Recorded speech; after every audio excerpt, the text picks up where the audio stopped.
España, medianoche del 30 de julio de 1749. Soldados del rey patean puertas en 41 ciudades a la vez. Familias gitanas arrancadas de la cama.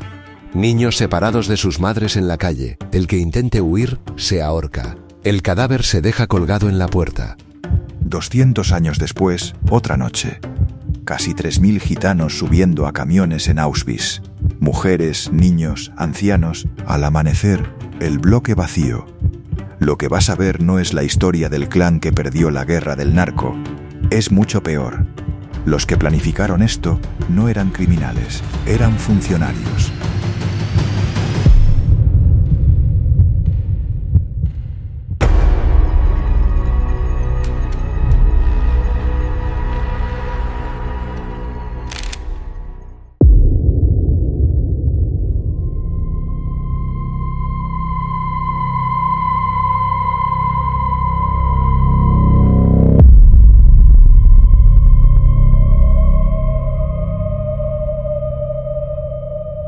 Hay una frase en una novela negra española que lleva años rondando por ahí, de esas que se te quedan pegadas. La novela se llama La violencia justa.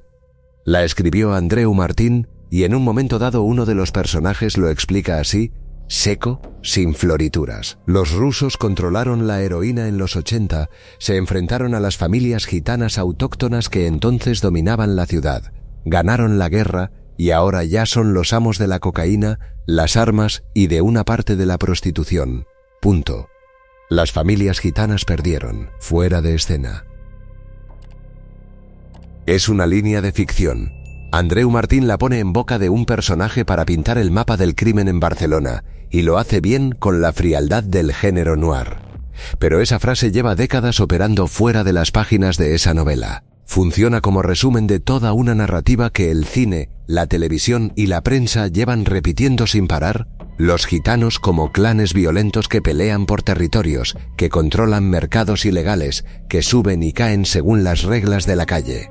La imagen del clan gitano que un día manda y al día siguiente desaparece, arrasado por alguien más fuerte o más despiadado. Es una imagen poderosa.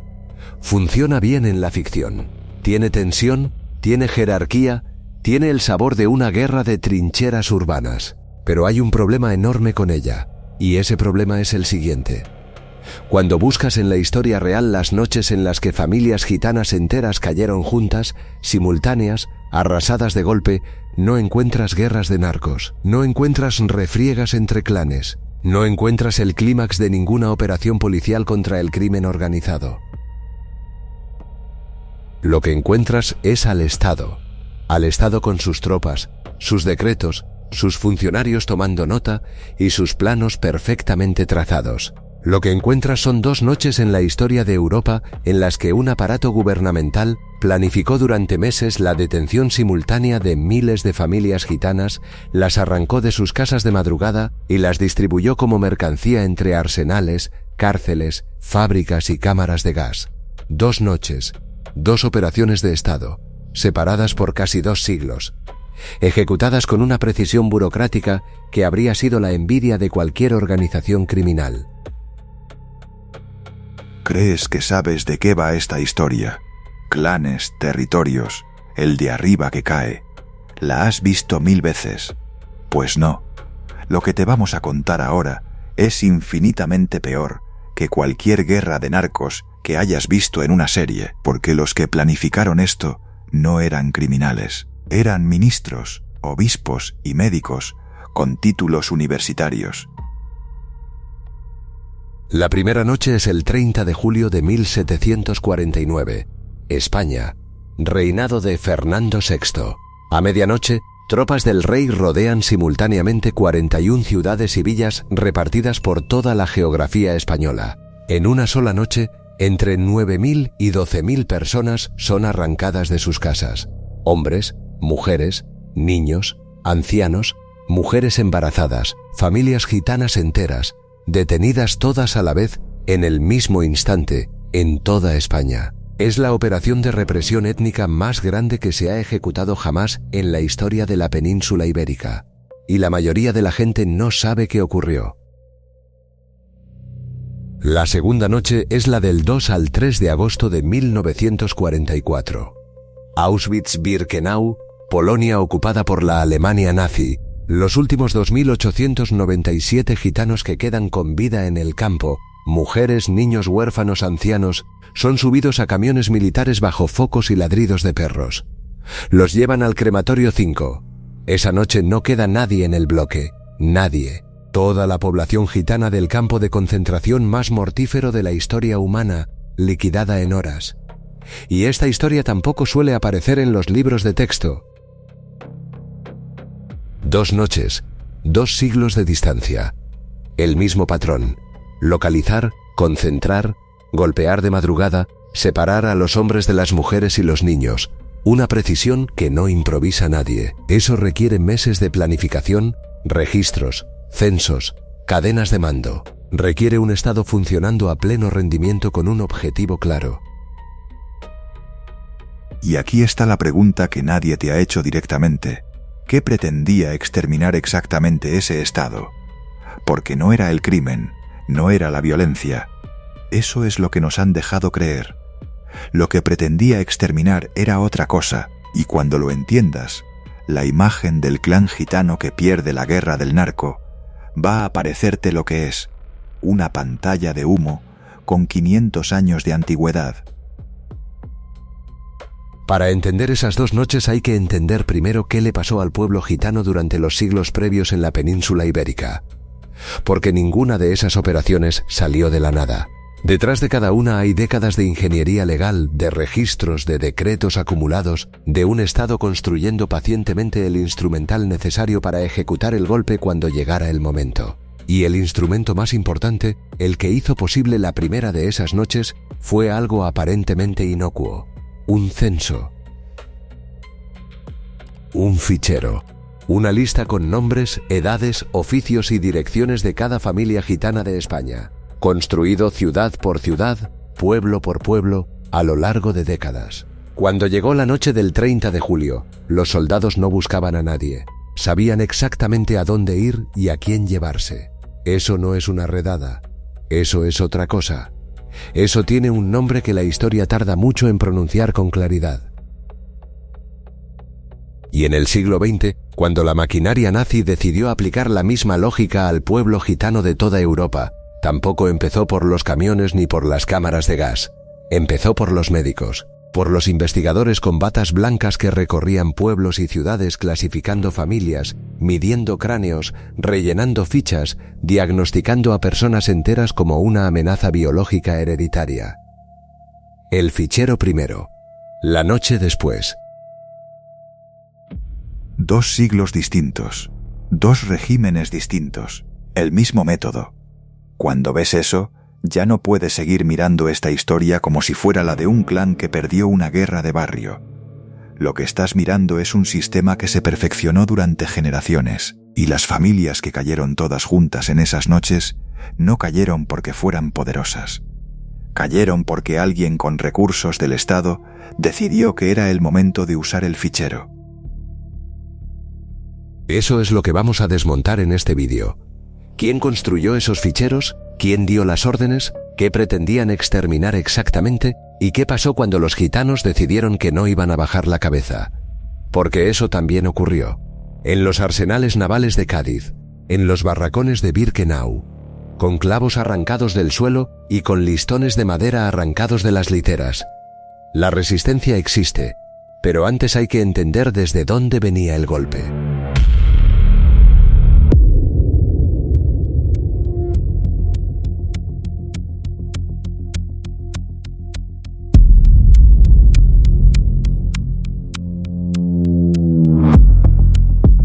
En 1717, la corona española obligó a todas las familias gitanas del reino a concentrarse en exactamente 41 ciudades. Les contó uno por uno, anotó sus nombres, sus edades, sus oficios, sus casas. Ese fichero tardó 32 años en convertirse en una orden de arresto masivo. Pero cuando llegó la orden, los soldados no buscaban a nadie. Ya lo tenían todo. Para entender cómo se construyó ese fichero hay que retroceder hasta el principio, hasta el momento en que los gitanos llegaron a la península y todavía no eran el enemigo. El año es 1425. Los primeros grupos documentados cruzan los Pirineos y entran en la corona de Aragón. Van capitaneados por hombres que se presentan con títulos de duques y condes de Egipto Menor. De ahí viene la palabra gitano, de egipciano, de la idea de que eran peregrinos llegados desde las tierras del Nilo. Alfonso V de Aragón les extiende salvoconductos. Los trata como lo que dicen ser viajeros en ruta hacia Santiago de Compostela, cristianos en peregrinación. Circulan con cierta libertad. Son una rareza, pero no una amenaza declarada. Eso dura poco. A medida que los gitanos se asientan y se hacen visibles en más territorios, la percepción cambia. El nomadismo que al principio se leía como peregrinación empieza a leerse como evasión. Y para una monarquía que está construyendo un Estado con fronteras internas, con fiscalidad, con padrones y registros, un grupo que se mueve sin rendir cuentas a nadie es, por definición, un problema. En 1499, los reyes católicos firman la Pragmática de Medina del Campo. Es el primer gran golpe legislativo. El decreto no deja margen. Los gitanos tienen que tomar vecindad, fijarse en un lugar, buscar amos a los que servir, abandonar sus costumbres y su lengua. Tienen 60 días. El que no lo haga será azotado públicamente. Si reincide, le cortarán las orejas. Si se le vuelve a encontrar vagando, esclavitud perpetua. Y si sigue sin cumplir, expulsión del reino. Esto es 1499. Los mismos reyes que ese mismo año están expulsando a los judíos y presionando a los moriscos hacia la conversión forzosa. La homogenización religiosa y étnica de la península es el proyecto político central de la corona. Los gitanos quedan dentro de esa lógica. Asimílate o desaparece. El problema es que la pragmática no funciona, no puede funcionar, porque lo que le pide al pueblo gitano no es que cambie de costumbres, es que deje de existir como pueblo, y eso no se hace en 60 días por decreto real. Lo que sí hace esa pragmática es establecer el marco legal que va a crecer durante los siguientes 2 siglos. A partir de ahí, cada nuevo rey añade una capa, una vuelta más de tuerca. Los Austrias van acumulando leyes como capas de pintura sobre una pared. Carlos I refuerza las galeras. Felipe II manda más de lo mismo. El patrón es siempre el mismo. El decreto anterior no funcionó, así que el nuevo es más duro. Más penas, más años de galeras, más territorios prohibidos. Y siempre, en el fondo de todo, la misma exigencia imposible. Dejad de ser lo que sois. Pero el momento en que el lenguaje del Estado da un salto cualitativo es 1633. Felipe IV. El reino lleva más de un siglo intentando asimilar a los gitanos por decreto y no ha conseguido nada. Así que ese año se produce algo que merece que te pares a leerlo bien, porque no es metáfora ni interpretación posterior.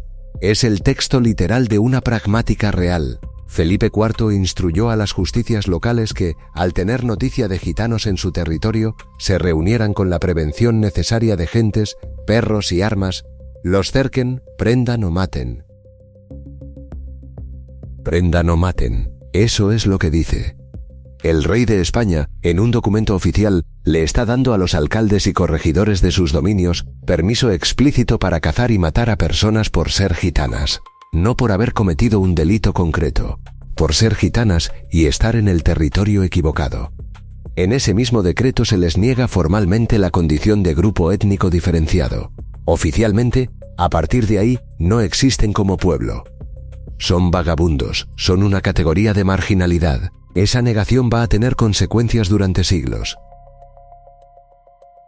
Carlos II, en 1695, aprieta desde otro ángulo.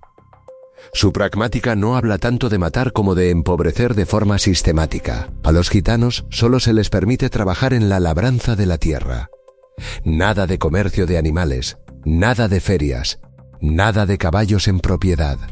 Se les prohíben los oficios itinerantes que históricamente les han dado autonomía económica. Los hombres que infrinjan esto se van a galeras 6 años. Las mujeres y los menores a presidios. Es una ley diseñada para atarlos al suelo como jornaleros sin alternativa. Llevamos desde 1499 con el mismo ciclo. Decreto. Incumplimiento.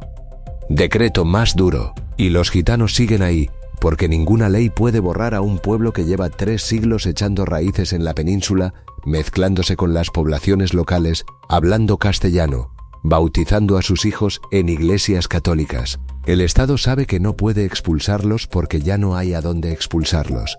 Y no puede matarlos en masa porque en un reino cristiano del siglo XVII eso tiene un coste político y teológico que nadie quiere pagar abiertamente. Entonces llega el cambio de dinastía. Los Austrias se agotan con Carlos II, que muere sin descendencia en 1700. Llega la guerra, llega Felipe V y los Borbones, y con ellos llega algo nuevo: el absolutismo ilustrado, la obsesión por el orden racional, por el Estado como máquina que registra, clasifica y controla cada recurso humano dentro de sus fronteras.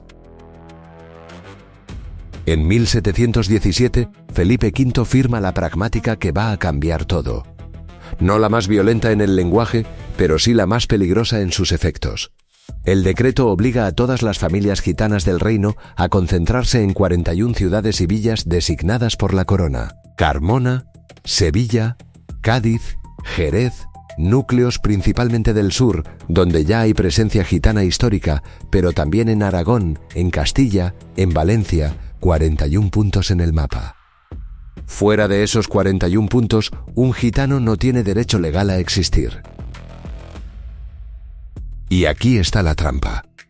Para implementar ese decreto, para verificar su cumplimiento, para saber quién vive en cada una de esas ciudades, las autoridades locales tienen que hacer una cosa muy concreta: levantar un censo, un registro completo de cada familia gitana dentro de cada localidad designada.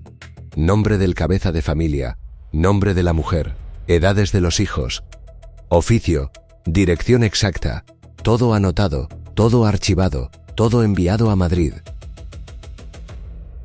Esto no es un censo de población general, es un fichero étnico, un inventario específico de un grupo humano, levantado con la minuciosidad de quien va a necesitar esa información para algo más que estadísticas. A lo largo de las décadas siguientes, ese fichero se actualiza y se amplía. Las justicias locales mandan partes periódicos a la capital. Si una familia se traslada de una ciudad a otra de las 41 permitidas, queda registrado. Si nace un hijo, queda registrado. Si muere el cabeza de familia, queda registrado. El Estado sabe en todo momento dónde está cada familia gitana de España, cada una, sin excepción. Piénsalo desde el punto de vista operativo.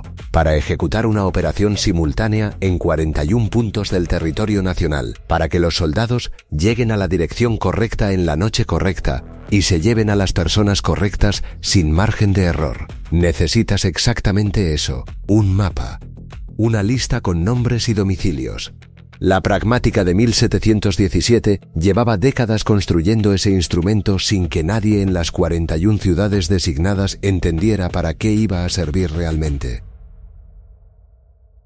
Ese patrón, el del fichero como arma previa al golpe, no nació ni murió en la España del siglo XVIII. 2 siglos después, en la Alemania de los años 30 y 40 del siglo XX, el Tercer Reich lo va a repetir con una precisión que la burocracia borbónica ni podía imaginar. Un psiquiatra llamado Robert Ritter y su asistente Eva Justin van a recorrer Alemania, Austria y los territorios ocupados, levantando un registro científico de cada familia sinti y romaní de Europa, clasificando su grado de pureza racial, diagnosticando su peligrosidad hereditaria. El mismo principio: primero el fichero, luego la noche. Pero eso es el siglo XX. Ahora estamos en el XVIII y el fichero ya está completo. Durante décadas, familias gitanas vivieron en esas 41 ciudades creyendo que habían cumplido lo que el Estado les pedía. Se habían quedado, habían dado sus nombres, habían dejado que los contaran. Eso es exactamente lo que querían de ellos, no la obediencia. Los datos.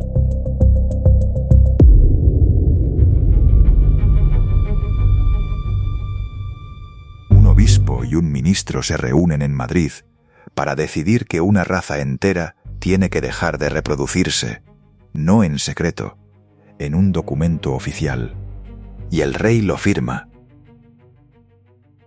El hombre detrás de la operación se llama Zenón de Somodevilla y Bengoechea, marqués de la Ensenada. Ministro principal de Fernando VI, el hombre más poderoso de España después del rey. No es un fanático religioso ni un militar con las manos manchadas de sangre de campaña. Es un burócrata de primer nivel, un reformador ilustrado que lleva años modernizando la Armada, reorganizando la fiscalidad y construyendo el Estado más eficiente que ha tenido España hasta entonces. Un tipo frío, metódico, que piensa en sistemas. Y es exactamente esa mentalidad sistémica la que lo convierte en el arquitecto del plan más siniestro de la historia española del siglo XVIII.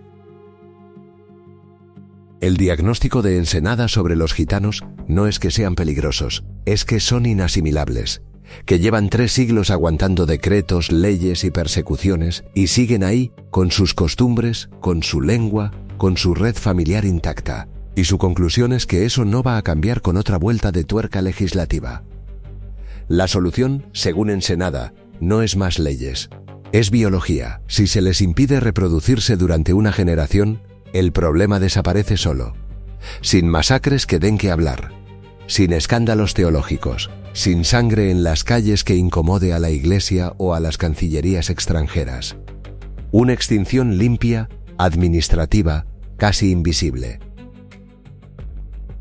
El plan tiene una elegancia burocrática que hiela la sangre. Detener a toda la población gitana de España en un mismo momento, separarla de inmediato por sexos y mantener esa separación de forma permanente e indefinida, sin contacto entre hombres y mujeres, sin posibilidad de engendrar hijos.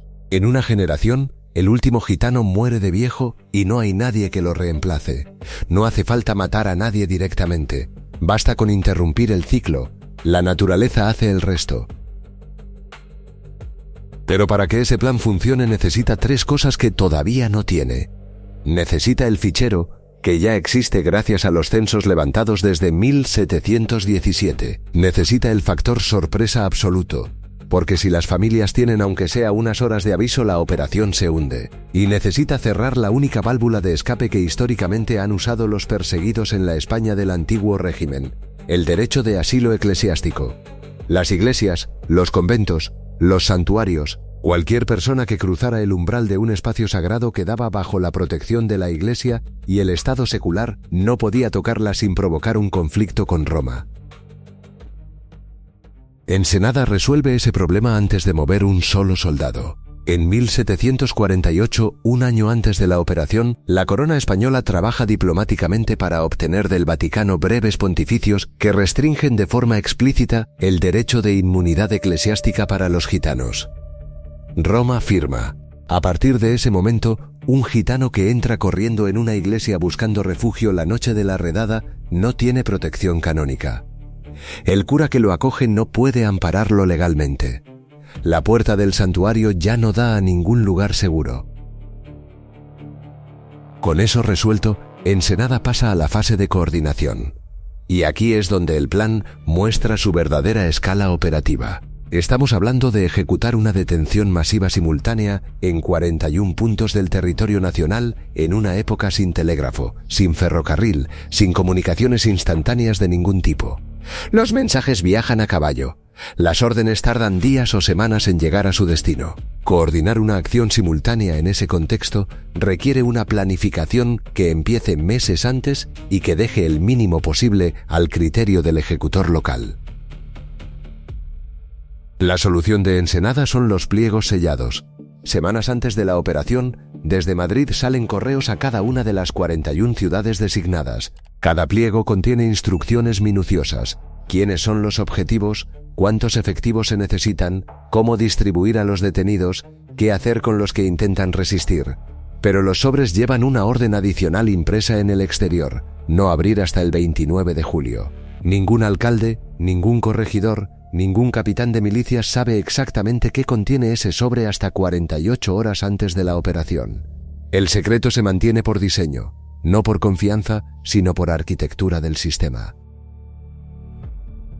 El 29 de julio, en 41 ciudades de España, los responsables locales rompen el lacre, leen las instrucciones y empiezan a movilizar tropas en silencio.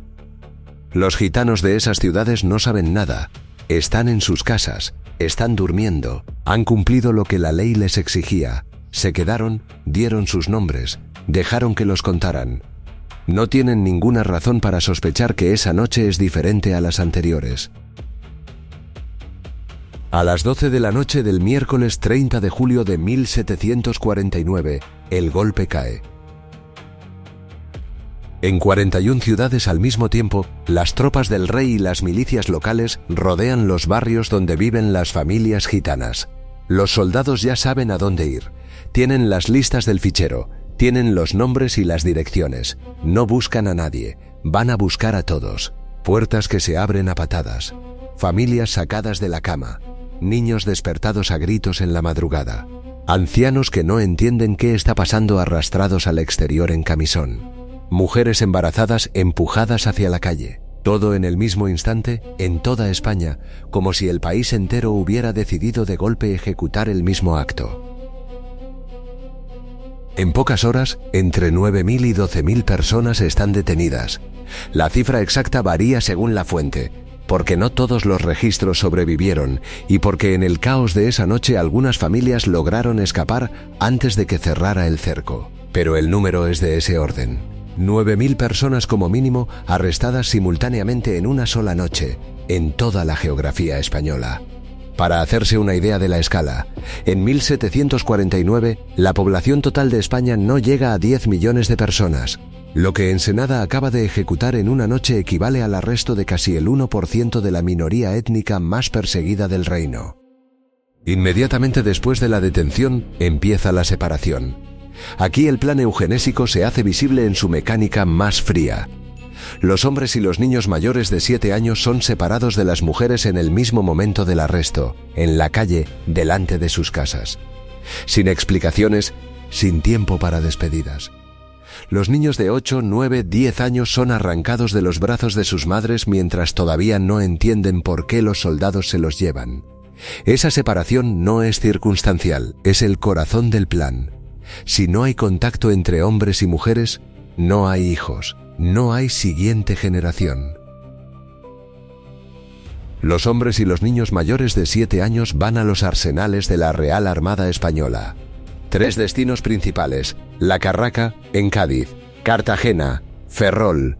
La Armada Española lleva décadas necesitando mano de obra para sus grandes proyectos de reconstrucción naval, para el dragado de los puertos, para los trabajos de construcción y mantenimiento de las instalaciones militares portuarias. El proyecto ensenadista ha encontrado la solución perfecta, una fuente de trabajo forzado y gratuito que además no va a protestar ante nadie, porque legalmente no existe como grupo con derechos que invocar. Los hombres llegan encadenados, bajo custodia militar, a instalaciones diseñadas para reclusos peligrosos. Allí trabajarán hasta que el Estado decida qué hacer con ellos, o hasta que los mate el agotamiento, el hacinamiento o la enfermedad. Las mujeres, las niñas y los niños menores de 7 años tienen otro destino: prisiones ordinarias, fábricas textiles donde la mano de obra es mano de obra cautiva, y las llamadas casas de misericordia, que son instituciones de reclusión para pobres y vagabundos, en teoría espacios de rehabilitación social, en la práctica cárceles sin condena y sin fecha de salida. Los puntos de concentración principales son Málaga, Zaragoza, Córdoba y Valencia. Ciudades con capacidad de reclusión, con fábricas donde las mujeres pueden ser explotadas productivamente mientras permanecen separadas de sus maridos e hijos mayores. Y para que nadie intente romper ese esquema, las instrucciones de Ensenada incluyen una cláusula que no deja margen a la interpretación. Todo gitano que intente escapar debe ser ahorcado, sin juicio, sin proceso, ejecución sumaria en el acto, y el cadáver no se retira. Se deja colgado en la puerta de la institución donde están retenidos los demás, pudriéndose a la vista de los prisioneros como advertencia permanente de lo que le espera al que lo intente. Eso no es una medida de seguridad, eso es terror de diseño. La función del cadáver colgado no es prevenir fugas, es paralizar la voluntad de resistir. Es un mensaje físico, visible, irreversible, dirigido a personas que acaban de perder a sus hijos, a sus maridos, a sus padres en una sola noche y que ahora se despiertan cada mañana mirando ese cuerpo en la puerta. El Estado ha calculado que la desesperación puede convertirse en rebelión y ha decidido anticiparse a esa rebelión con el instrumento más antiguo del mundo, el miedo al dolor visible. Lo que ha pasado esa noche no tiene precedente en la historia de la península ibérica. La mayor operación de detención masiva basada en criterio étnico que se ha ejecutado en España. Planificada durante años, ejecutada en horas, sostenida sobre un fichero que las propias víctimas ayudaron a construir sin saberlo. El censo de 1717 no era un registro de ciudadanos, era el arma. Pero ahora viene la pregunta que en Senada no se hizo con suficiente atención. Llevas 300 años intentando doblar a un pueblo. 300 años de leyes, de galeras, de azotes, de expulsiones, de prohibiciones. Y ese pueblo sigue ahí. No porque no le hayan dado razones para irse, sino porque no se deja. Y ahora acabas de meterlo en tus arsenales y en tus cárceles, y acabas de colgar cadáveres en las puertas, y has separado a los hombres de sus mujeres y a los hijos de sus madres. La pregunta que en Senada no se hizo y que tú sí tienes que hacerte ahora es esta. ¿Qué pasa cuando ese pueblo decide que ya no tiene nada que perder? 9.000 personas entre rejas, los niños separados, los cadáveres en las puertas, el plan perfecto, ejecutado a la perfección. Y aún así, antes de que acabara el verano de 1749, el sistema empezó a romperse desde dentro, no desde fuera, desde dentro.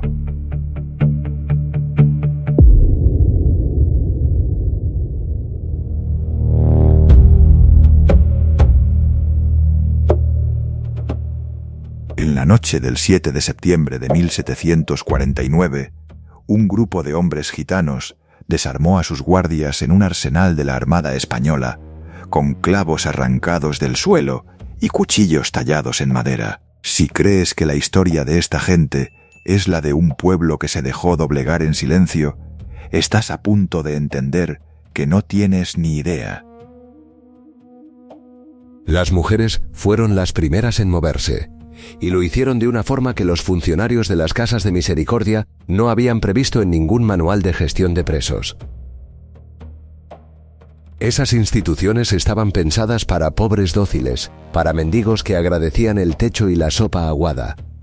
No para mujeres que acababan de ver cómo les arrancaban a sus hijos en la calle a medianoche. Las gitanas encerradas en Málaga, en Zaragoza, en Córdoba y en Valencia tardaron poco en entender que la resignación no iba a abrir ninguna puerta. Así que decidieron hacer otra cosa, hacer inhabitable el espacio donde las tenían. Destrozaron la ropa de reclusa de forma metódica, rasgándola en jirones. Rompieron la vajilla, volcaron el mobiliario, y con los jirones de tela taponaron los pozos negros, los desagües, las letrinas. En días, algunas instalaciones estaban anegadas en sus propias inmundicias. Los responsables locales escribían a Madrid pidiendo instrucciones porque no podían ni entrar a los patios. Las mujeres habían convertido sus propias cárceles en algo que los administradores no sabían cómo gestionar. No era vandalismo, era estrategia. Si no puedes salir, haces que quedarse dentro sea insostenible para el que te tiene encerrada. Obligas al Estado a gastar recursos, a mover funcionarios, a reformar instalaciones que no tenía presupuestadas. Cada palmo de caos era una carga adicional sobre un proyecto que ya empezaba a costar más de lo que nadie había calculado. En los arsenales navales, los hombres llegaban encadenados y los responsables de la Armada se encontraban con un problema que tampoco estaba en el plan. Buena parte de los detenidos no servían para nada de lo que la Armada necesitaba. Los censos habían contado a todos, ancianos incluidos, y entre los arrestados había una proporción significativa de hombres mayores de 60 años, de enfermos crónicos, incapaces de dragar puertos ni levantar vigas. Los jefes de los arsenales mandaban comunicaciones a Madrid que sonaban cada vez más a queja abierta. Esto no es la mano de obra prometida, y además cuesta mantenerlos. Las cadenas, la custodia, la comida mínima para que no se murieran todos a la vez generaban un gasto que nadie había contemplado seriamente. Y aún así, los que sí tenían fuerza para trabajar no se quedaban quietos. La noche del 7 de septiembre de 1749, poco más de un mes después de la redada, un grupo de prisioneros intenta la fuga. No tienen armas, tienen lo que han podido recoger del suelo y fabricar en silencio durante semanas: clavos arrancados de las estructuras de madera, cuchillos rudimentarios tallados a mano. Con eso desarmaron a parte de la guardia. Llegaron hasta el perímetro. La revuelta fue aplastada y los participantes acabaron con grilletes dobles. Pero el intento había ocurrido, y el hecho de que hombres recién capturados, encadenados, sin recursos, organizaran una operación coordinada en menos de 40 días le decía algo muy claro a quienes gestionaban aquello: esto no iba a ser fácil de mantener. El plan de Ensenada se basaba en una premisa que nunca se había comprobado en la práctica: que separar a las familias y dispersarlas por la geografía española generaría resignación, que el choque, la desorientación y el miedo al cadáver colgado en la puerta serían suficientes para paralizar cualquier impulso de resistencia. Esa premisa era falsa, y el sistema fue revelando sus grietas antes de que acabara el primer año. Las grietas se hicieron más profundas con el tiempo. En 1753, las cárceles de mujeres registran el inicio de una epidemia de sífilis que se extiende durante los 2 años siguientes. Los informes describen una situación sanitaria que se está yendo de las manos: hacinamiento extremo, falta de higiene básica, desnutrición sistemática, las condiciones perfectas para que cualquier enfermedad se propagara sin control. Centenares de mujeres mueren, no por ninguna decisión de exterminio directo, sino como resultado natural y predecible de encerrar a miles de personas en espacios sin ventilación, sin agua limpia, sin atención médica real, durante años. Y mientras eso ocurre, el plan eugenésico produce uno de sus momentos más crueles. La instrucción era que los niños menores de 7 años podían permanecer con sus madres, pero al cumplir los 7 años los niños varones tenían que ser trasladados a los arsenales. Lo que significa que a partir de 1753 hay mujeres que llevan 4 o 5 años encerradas, que han visto morir a compañeras, que no saben nada de sus maridos desde la noche de la redada y que ahora ven cómo les quitan al único hijo que les dejaron quedarse. Un niño de 7 años al que probablemente no volverán a ver en su vida. Los registros institucionales no recogían cómo reaccionaba una mujer gitana cuando le quitaban al hijo porque a nadie le parecía relevante anotarlo. Pero sí registraban los incidentes de orden, los episodios que requerían intervención. Y esos registros, en los años en que los niños empezaron a cumplir 7 años en masa, muestran un aumento notable de motines y resistencia colectiva en las casas de misericordia. No hace falta que nadie lo escriba explícitamente para entender lo que está pasando. En ese mismo año de 1753, en Sevilla, en medio de todo ese agotamiento y esa violencia sistémica, gremios profesionales gitanos fundan la Hermandad de los Gitanos, formalmente una cofradía religiosa como las que existían para cualquier gremio de la ciudad, pero funcionando en la práctica como estructura de organización social, de ayuda mutua y de preservación de la identidad colectiva. Los gitanos que todavía estaban en libertad usaban los únicos instrumentos legales disponibles para sostenerse como comunidad mientras esperaban que sus familias volvieran, si es que volvían. Esa hermandad no era un acto de sumisión, era exactamente lo contrario, la demostración de que un pueblo al que llevan 300 años intentando disolver por decreto tiene una capacidad de reorganización que no depende de si sus miembros están en la calle o en una celda. El mismo instinto que iba a hacer que, 2 siglos después, los gitanos de Birkenau se atrincheraran en sus barracones con listones de madera, estaba operando en Sevilla en 1753 bajo la forma de una cofradía religiosa. El proyecto se estaba desintegrando también desde arriba. Ensenada, el hombre que diseñó toda la operación, fue arrestado en julio de 1754, no por la redada, por traición. Sus enemigos políticos en la corte, con el apoyo del embajador inglés, lo habían acusado de mantener correspondencia secreta con Francia. Fernando VI lo desterró a Medina del Campo. El arquitecto del exterminio cayó un año antes de que la epidemia de sífilis terminara de pudrir las cárceles que él había llenado. Sin Ensenada, el proyecto perdió coherencia política. Los debates en el Consejo de Castilla sobre qué hacer con los miles de prisioneros se alargaron durante años. Había una propuesta concreta, formulada por el conde de Aranda, que merece ser mencionada aunque no se ejecutara. Deportar a todos los gitanos jóvenes a América, los hombres a las colonias insulares, las mujeres al continente, asegurándose de que tampoco allí pudieran encontrarse y reproducirse. Trasladar el problema de continente y continuar la lógica eugenésica a escala geográfica mayor. Ese plan no salió adelante, pero que alguien lo planteara formalmente en el Consejo de Castilla dice bastante sobre el nivel de la conversación que se tenía en las instituciones del Estado español. Lo que sí ocurrió fue el agotamiento lento y desordenado del sistema. Los arsenales seguían protestando. Las casas de misericordia seguían desbordadas. Los muertos seguían sumando. Y poco a poco, sin ningún decreto dramático ni ninguna decisión política clara, la maquinaria fue dejando de funcionar. Prisioneros que llevaban años sin que nadie se acordara de ellos fueron saliendo de las instituciones de forma irregular, sin papeles, sin reconocimiento de lo que habían sufrido. En 1765, bajo el reinado de Carlos III, se dictó la Orden de Liberación General e Indulto. 16 años después de la noche del 30 de julio de 1749, se estima que más de 4.400 personas salieron vivas de los depósitos. 4.400 de las entre 9 y 12.000 que habían entrado. El resto había muerto de enfermedad, de agotamiento, de hambre, o había quedado en un estado de deterioro del que no había recuperación posible. Los supervivientes volvieron a ciudades que habían seguido funcionando sin ellos durante 16 años, a casas ocupadas por otros, a familias diezmadas, a hijos que ya eran adultos. Volvieron con una fractura en la confianza hacia el Estado que ya no iba a cerrarse. La lógica de ceder, de asentarse donde te digan, de dar tu nombre porque la ley lo exige, había demostrado a dónde llevaba. Lo que el Estado había destruido en 16 años no era solo una generación de vidas, era la certeza de que cumplir las normas te protegía. Y eso no era una lección que Europa fuera a aprender y a no repetir.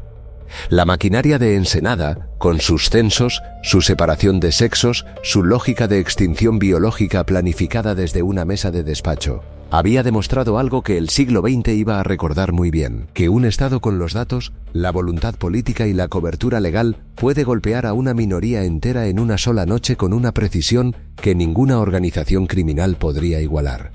Y puede hacerlo de forma que los historiadores tarden siglos en llamarlo por su nombre.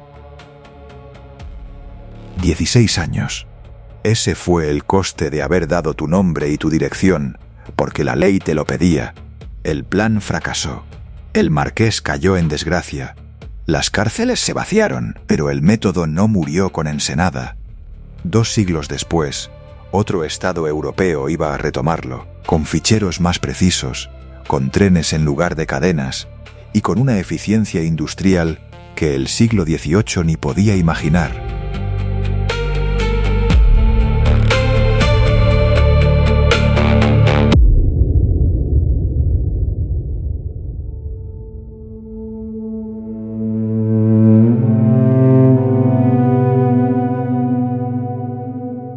El 16 de mayo de 1944, los regimientos de la Schutzstaffel llegaron al bloque de los gitanos en Auschwitz, con camiones, fusiles automáticos y perros entrenados para el ataque.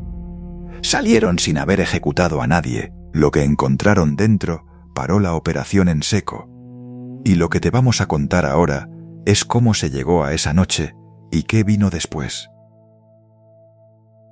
180 años después de que Carlos III firmara el indulto de 1765, el Estado seguía en lo mismo. Distinto país en el papel, misma lógica en los hechos, porque si hay algo que la historia del pueblo gitano en Europa demuestra con una consistencia que agota, es que los aparatos de poder no aprenden. Se reorganizan, actualizan el instrumental, cambian el lenguaje, el fondo no varía. Cuando en julio de 1936 el general Franco se levantó en armas contra la Segunda República, las barricadas que salieron a defenderla en las ciudades las levantaron los vecinos de los barrios obreros, ferroviarios, albañiles, jornaleros, gente que se despertó ese día con la radio diciendo que había golpe y bajó a la calle sin pensarlo. Y entre esa gente había, con plena convicción, un número significativo de gitanos.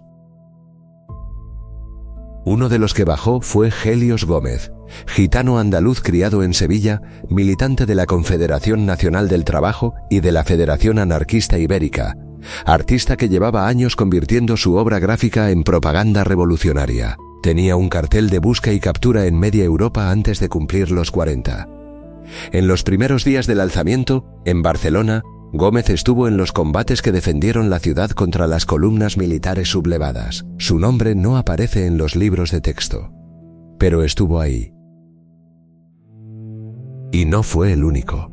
En Valencia, en el verano y el otoño de 1937, cuando la aviación italiana al servicio de Franco empezó a bombardear la ciudad, los barrios con mayor concentración de familias gitanas quedaron expuestos como cualquier otro barrio obrero. Los registros de las víctimas de los bombardeos de la aviación legionaria incluyen nombres gitanos, familias que llevaban generaciones en esos barrios, enterradas bajo escombros por bombas pagadas desde Roma y bendecidas desde Berlín. No murieron combatiendo a nadie, murieron porque vivían donde vivían y una guerra que no habían elegido les cayó encima del tejado. El 1 de abril de 1939, Franco emitió el último parte de guerra, y con la República cayeron, una vez más, los que estaban en el lado equivocado. Para el pueblo gitano en España, la derrota republicana no fue un cambio de régimen, fue la consolidación de una persecución que no había parado desde antes de que ninguno de los dos bandos existiera como concepto político. El franquismo no necesitó inventar nuevas formas de hostigar a los gitanos. En 1943, el régimen reformuló la ley de vagos y maleantes y la hizo suya con entusiasmo. Bajo esa ley, la Guardia Civil tenía autorización para detener, fichar y recluir a cualquier persona que encajara en una lista de categorías deliberadamente vagas: vagos, maleantes, mendigos habituales. La etiqueta de gitano encajaba con una facilidad que no requería explicación: vida itinerante, empleo no documentado, residencia en los márgenes físicos de las ciudades, suficiente para acabar detenido o internado. Las cañadas y los arrabales donde vivían las familias gitanas en los extrarradios de Madrid, Sevilla, Granada o Barcelona eran zonas de patrulla regular. Confiscación de monturas y animales de trabajo, multas imposibles de pagar, detenciones arbitrarias sin cargo formal. El Estado franquista no necesitaba una gran redada. Tenía algo más eficiente: el goteo constante de la violencia institucional cotidiana, que no genera escándalo histórico pero diezma a una comunidad igual de bien, solo que más despacio. Para los gitanos que habían combatido en defensa de la República, el coste fue todavía mayor. Helios Gómez pasó años en la cárcel franquista. Murió en 1956, enfermo, después de haber pasado buena parte de la posguerra entre rejas. No hubo reconocimiento oficial. No hubo pensión para su familia. Cayó en la categoría de vencido genérico, y los vencidos gitanos en particular ni siquiera eso. Cayeron en la categoría de invisibles. Mientras todo eso ocurría en España, en el norte de Europa la maquinaria del Tercer Reich estaba aplicando la misma lógica que el marqués de la Ensenada había esbozado en el siglo XVIII, pero con los recursos de un Estado industrial y con una ideología racial que lo convertía en ciencia oficial. El instrumento era un psiquiatra llamado Robert Dürer, jefe del Centro de Investigación sobre Higiene Racial e Higiene Biológica de la Población, con sede en Berlín. Su trabajo consistía en recorrer Alemania y los territorios que el Reich iba absorbiendo, localizar familias sinti y romaníes y someterlas a una evaluación pseudocientífica que determinaba su grado de pureza racial y su peligrosidad hereditaria. Dürer no era un hombre de campo armado con una pistola. Era un académico con bata blanca y un fichero. Su colaboradora más cercana se llamaba Eva Justin, doctoranda en antropología e higiene racial.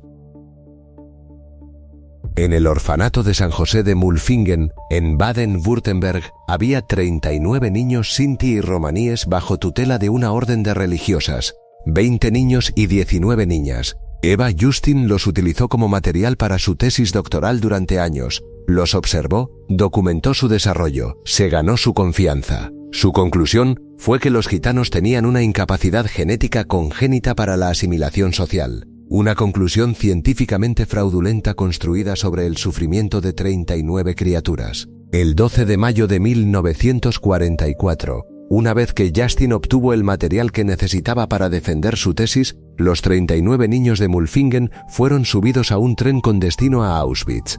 4 de ellos sobrevivieron. El fichero primero. La noche después. El patrón no había cambiado en 200 años. A diferencia de los judíos deportados desde toda Europa, a quienes las Schutzstaffel separaban en las rampas de Birkenau en cuanto bajaban del tren, a los gitanos se les aplicó un protocolo distinto. El mando creó en Auschwitz-Birkenau un recinto específico denominado Zigeunerfamilienlager, el campo familiar gitano, en el bloque de barracones Beidos-Emayabe, y allí, a diferencia de todos los demás prisioneros del campo, se les permitió mantenerse juntos. Hombres, mujeres, niños, ancianos, la familia entera en el mismo barracón.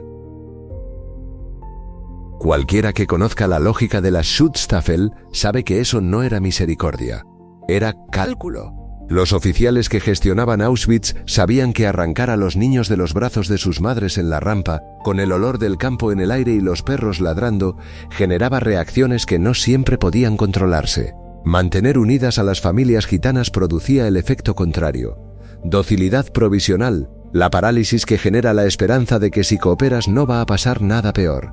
Las Schutzstaffel compraron tiempo y orden con apariencia de trato razonable. Era la crueldad más calculada de todas. A cada prisionero gitano del Zigeunerfamilienlager se le tatuaba el número de detenido precedido de la letra Z de Zigeuner, gitano en alemán, o llevaba cosido al uniforme un triángulo negro o marrón, la marca de los asociales en el sistema de clasificación del campo. No eran prisioneros de guerra ni disidentes políticos, eran una categoría racial, igual que en los ficheros de Ritter.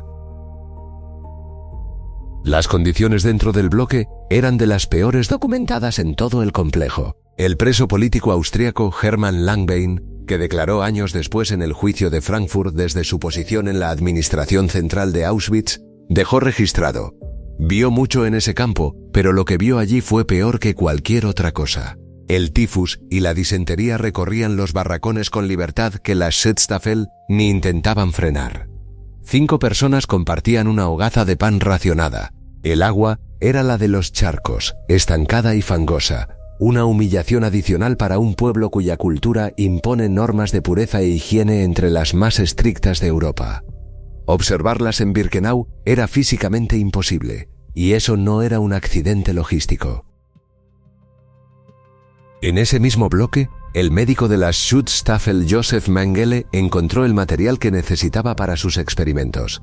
Los gitanos del Zigeunerfamilienlager eran accesibles, clasificados, disponibles. Mengele tenía especial interés en gemelos, niños con malformaciones congénitas y casos de noma, la gangrena facial provocada por la desnutrición severa. Los sometía a infecciones deliberadas, mutilaciones quirúrgicas sin anestesia, los mataba y enviaba sus órganos a laboratorios en Alemania. Todo registrado, todo archivado, todo firmado por un doctor con título universitario. En la primavera de 1944, el avance aliado en varios frentes obligó a la comandancia de Auschwitz a liberar capacidad en el sector del campo. Los trenes desde Hungría llegaban desbordando la infraestructura de exterminio. Había que hacer espacio. La decisión llegó firmada por Heinrich Himmler. Liquidación total del Zigeunerfamilienlager. Fecha proyectada 16 de mayo de 1944. Lo que los nazis no habían calculado es que dentro de ese bloque había una red de información que funcionaba. Prisioneros que trabajaban en la administración central del campo, políticos, comunistas, resistentes de varios países europeos, filtraron la noticia a los líderes gitanos con horas de antelación, suficiente para tomar una decisión. Y la decisión que tomaron fue la misma que habían tomado las mujeres en las casas de misericordia en 1749 y los hombres en los arsenales de la Carraca esa misma noche. Si no podemos salir, hacemos que entrar sea un problema. Cuando los regimientos de la Schutzstaffel llegaron al bloque Beidosemayewe en la noche del 16 de mayo, armados con fusiles automáticos y con perros pastor alemán, encontraron los barracones bloqueados desde dentro. Los gitanos habían desmantelado las literas, habían arrancado las varillas metálicas de las estructuras, habían recogido listones de madera, herramientas de construcción, cuchillos caseros, piedras del suelo. Las mujeres estaban en primera línea delante de los niños, los accesos taponados. Cuando los soldados exigieron que salieran a formar para el traslado, desde dentro respondieron con gritos de rechazo en romaní, en alemán, en polaco, en húngaro. Nadie se movió. Las Schutzstaffel no estaban entrenadas para eso. Estaban entrenadas para mover columnas de gente desorientada que caminaba hacia donde le decían. Un asalto directo habría supuesto decenas de bajas entre sus propios hombres e incendiado la situación en el resto del campo en el momento en que los trenes húngaros llegaban a diario. Los comandantes evaluaron la situación y dieron la orden de repliegue. Los camiones se marcharon, los perros se marcharon. Es la primera vez documentada en la historia de Auschwitz que un grupo de prisioneros detuvo una operación de liquidación programada. Esa fecha, el 16 de mayo, se conmemora hoy como el Día de la Resistencia romaní. Pero las Schutzstaffel tenían tiempo, y lo usaron.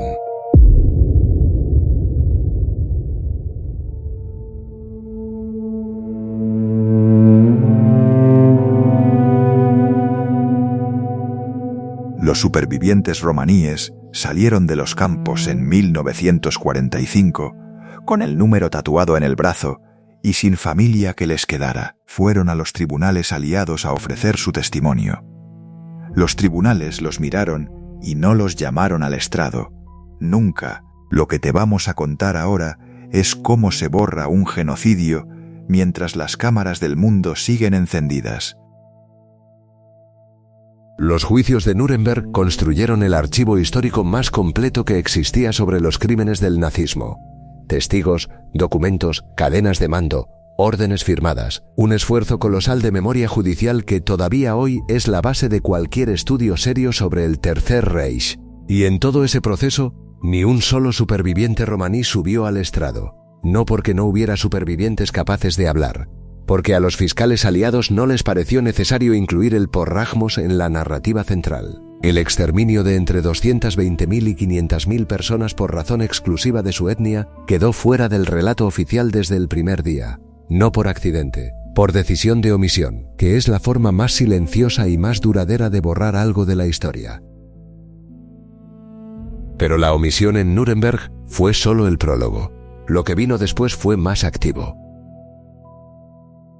La República Federal Alemana sostuvo durante décadas una posición jurídica sobre el exterminio gitano que hiela la sangre cuando se lee con calma. Las deportaciones de sinti y romaníes a los campos no habían sido persecución racial. Habían sido medidas preventivas y profilácticas legítimas contra el crimen asocial y el estilo de vida vagabundo. El Estado nazi no había matado a los gitanos por ser gitanos. Los había detenido porque eran delincuentes y vagos por naturaleza. La misma etiqueta que llevaban colgada desde los tiempos de los Austrias, reciclada en el siglo XX para absolverse de un genocidio. Lo que esa distinción significaba en términos prácticos era esto. Si las deportaciones habían sido medidas de orden público y no persecución racial, los supervivientes no tenían derecho a las indemnizaciones contempladas en la legislación alemana de reparaciones. No había crimen de odio que compensar. Solo una gestión policial que se fue un poco de las manos. Los supervivientes fueron a las ventanillas de la administración alemana a presentar sus reclamaciones. Los enviaron de vuelta a casa, sin indemnización, sin pensión por los familiares asesinados, sin atención médica por las secuelas del internamiento. La burocracia de posguerra había encontrado la forma de perpetuar la lógica de Ritter sin batas blancas ni formularios de clasificación racial. Bastaba con una interpretación jurídica conveniente y funcionarios que aplicaran el criterio sin hacerse demasiadas preguntas. El resultado fue brutal y silencioso. Los supervivientes romaníes de la Segunda Guerra Mundial envejecieron en la pobreza, con el trauma del campo encima y sin ninguna estructura estatal que lo acompañara. La mayoría murió sin haber visto un solo marco alemán de compensación, sin haber escuchado una disculpa oficial, sin haber visto su nombre en ninguna placa conmemorativa. El genocidio que habían sufrido no estaba en los libros de texto que estudiaban sus nietos. Pero las deudas morales y demográficas no se saldan con placas y declaraciones parlamentarias cuando la mitad de los que tenían derecho a reclamarlas llevan décadas muertos. El reconocimiento que llega cuando ya no queda nadie vivo que pueda cobrar lo que se le debe no es reparación, es gestión de imagen histórica. Y hay una diferencia enorme entre las dos cosas, aunque en los comunicados oficiales suenen igual. Y ahora vuelves a esa frase de la novela. Los rusos ganaron la guerra. Las familias gitanas la perdieron. Fuera de escena, una línea que resume perfectamente cómo la cultura dominante ha decidido que los gitanos encajan en la historia, como perdedores en una guerra que ellos mismos buscaron. Pero ya sabes lo que encontraste cuando fuiste a buscar las noches en las que las familias gitanas cayeron todas juntas. No encontraste narcos ni guerras de clanes, encontraste un ministro ilustrado con un fichero y una orden sellada con laque real. Encontraste un psiquiatra con bata blanca y una tesis doctoral construida sobre 39 niños. Encontraste a un Estado ejecutando en una sola noche un plan que había tardado décadas en construirse, precisamente porque llevaba décadas contando a la gente que iba a arrestar, anotando sus nombres, preparando el instrumento antes de usarlo. Las familias gitanas no cayeron juntas porque perdieran ninguna guerra de barrio. Cayeron juntas porque el Estado las censó, las clasificó, las concentró en 41 ciudades o en un bloque de barracones en Polonia, y ejecutó el golpe de madrugada, cuando la oscuridad cubre las operaciones que de día resultarían demasiado difíciles de explicar. Y después de caer, cayó también su memoria. Primero en los tribunales que no los llamaron, luego en las ventanillas que les cerraron la puerta, luego en los libros de texto que siguieron sin mencionarlos. Ese es el crimen que nadie te había contado completo, no el de una noche. El de todas las noches que vinieron después, cuando el mundo decidió que esa historia podía quedarse donde estaba, enterrada, sin nombre, esperando que alguien tuviera la decencia de ir a buscarla. El fichero se construyó durante décadas. La noche duró horas. El olvido lleva casi 3 siglos. En ese orden está todo lo que necesitas saber sobre cómo funciona el verdadero crimen organizado, el que no necesita pistolas, solo un sello, una lista y suficiente tiempo para que nadie haga preguntas.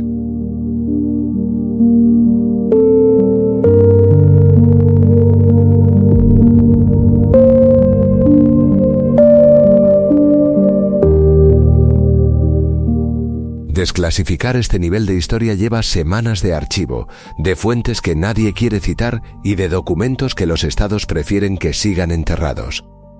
Si quieres seguir bajando a los sótanos donde se guarda lo que no se cuenta, suscríbete y activa la campana. Deja en los comentarios qué otro crimen de estado debemos sacar a la luz. El expediente se cierra. El archivo no tiene fondo.